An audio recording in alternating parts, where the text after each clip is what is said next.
Tantor Audio, a division of Recorded Books, presents Marshall's Great Captain, Lieutenant General Frank M. Andrews, and Air Power in the World Wars, by Kathy Wilson. Narrated by Kitty Hendrix. Introduction. RAF Bovingdon Airfield, 32 miles from London, May 3rd, 1943. The day started like most this time of year, clear and cool, with a high of 6.1 degrees Celsius, 43 degrees Fahrenheit, and no precipitation.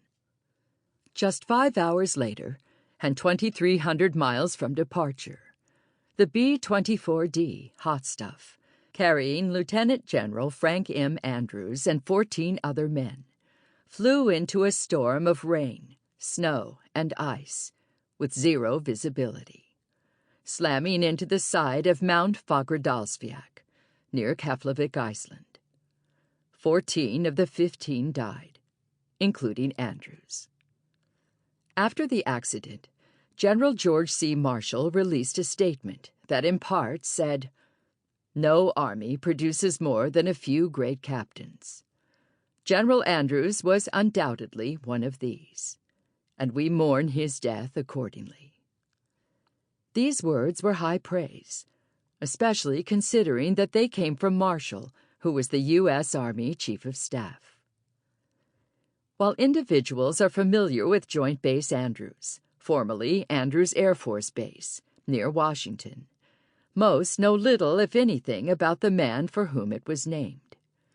Even within the circle of military historians, Lieutenant General Frank Andrews is consistently and narrowly defined as an advocate of air power, head of the General Headquarters GHQ Air Force, or proponent of the B-17.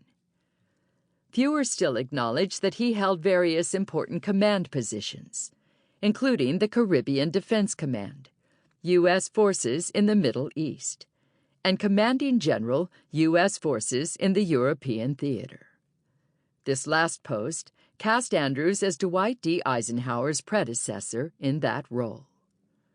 Nevertheless, Andrews has never been written into the history books, and biographers of Eisenhower rarely, if ever, mention Andrews's name.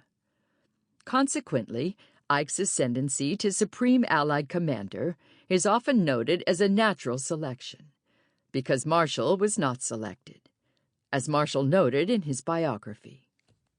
As I recall, Franklin D. Roosevelt asked me, after a great deal of beating around the bush, just what I wanted to do.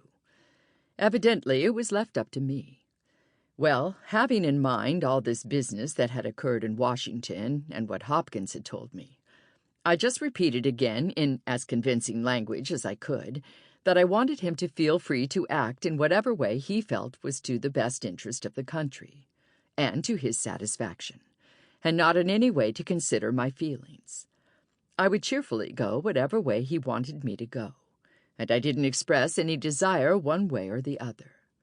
Then he evidently assumed that concluded the affair, and that I would not command in Europe, because he said, "Well, I didn't feel I could sleep at ease if you were out of Washington." Historians, however, continually remind us that Allied victory in World War II was never a foregone conclusion, and the same holds true concerning the leadership choice. In reality, Eisenhower's selection was accidental in the literal sense, because Marshall's initial choice may have been Frank Andrews, as he was the only one Marshall had a chance to prepare all around. It was not until 8 months after Andrews's death that the mantle of responsibility passed to Eisenhower, and that was only after careful deliberation. At first glance, Marshall's selection of an Army Air Corps officer to command all air and ground assets in such a significant campaign appears at odds with the mindset of the day, in which infantry reigned as the queen of battle. Yet in hindsight, it made good sense. On one hand, Andrews was compared to Billy Mitchell in his adamant support for an increased role for air power, push for the B-17 bomber, and advocacy for strategic bombing, even being exiled to Fort Sam Houston just as Mitchell had been. However, compared to his contemporaries, Andrews possessed a wealth of knowledge and experience apart from the air service, including 11 years in the cavalry, his advanced military education at both the Command and General Staff School and War College, and his organizational experience as the first commander of the GHQ Air Force. Marshall recalled Andrews only 4 months after his banishment because he had immense respect for him, personally and professionally, because of earlier interactions, including a nationwide tour of aircraft facilities and manufacturers, and his ability to get along with ground officers. At first, Marshall selected Andrews to serve as his Assistant Chief of Staff, Operations G3, in 1939. Here, his assessment of mobile forces during the Louisiana maneuvers of 1941 was critical to the development of a separate armored force under the leadership of Major General Adna R. Chaffee, Jr., who was Andrews's West Point classmate, polo teammate, and close friend. Always cognizant of America's vulnerability in the Panama Canal Zone and the Caribbean, Marshall tapped Andrews to bolster defense in the region. The buildup of forces in this region was critical to U.S. security, and Andrews fully embraced the challenge because it required coordination with the Navy, who was at odds with the Air Corps. In the early months of 1942, he led coordinated air, ground, and Navy forces to check the U-boat offensives in the Caribbean. This operation also involved several Latin American countries' cooperation, requiring diplomatic skills that Andrews honed and developed in the lead-up to the war. Having successfully rebuffed the Axis onslaught in the region, Marshall sent Andrews to North Africa to solidify air assets and work with the British in the Middle East theater. Andrews quickly became Marshall's indispensable man.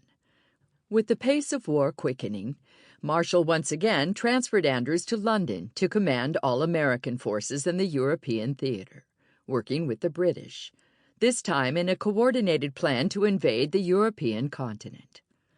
However, before any troops could set foot on occupied territory, a relentless around-the-clock air assault against the enemy was required. This planning involved careful negotiations with the British leadership, including Prime Minister Winston Churchill, who, at the time, believed that the U.S. Army Air Force should unite with the Royal Air Force to conduct massive nighttime bombings, rather than the high-altitude daylight bombing employed by the American forces. In the end, Andrews, Brigadier General Ira Aker, Brigadier General Carl Toohey Spots, and other key Army Corps officers convinced the British to buy into the combined bomber offensive, where each country would continue its own approach, and thus achieve unremitting, around-the-clock pressure on the Axis forces. Unfortunately, Andrews's role was short-lived.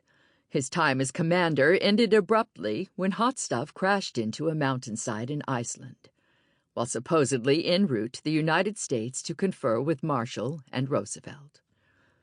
Despite the accolades bestowed on Andrews by his contemporaries, no major historical work exists. Furthermore, any attempt is difficult because when the B-24 crashed, it killed Andrews and destroyed many of his personal documents. The books, A Few Great Captains, The Men and Events That Shaped the Development of U.S. Air Power, and Forged in Fire, by DeWitt S. Kopp, provide an incomplete biographical sketch, devoting much of its advocacy for air power. However, this oversimplifies his legacy and omits the broader picture. A Century of Air Power, Past, Present, and Future, edited by Jacob Neufeld, and 4 chapters in John L. Frisbee's Makers of the United States Air Force, are even more simplified, barely mentioning Andrews, and again, only in terms of his role as GHQ Air Force Commander and B-17 advocate. Andrews represented more than the bridge between the Army Air Corps and the modern-day Air Force, and much more than the proponent of the B-17. Sample complete. Ready to continue?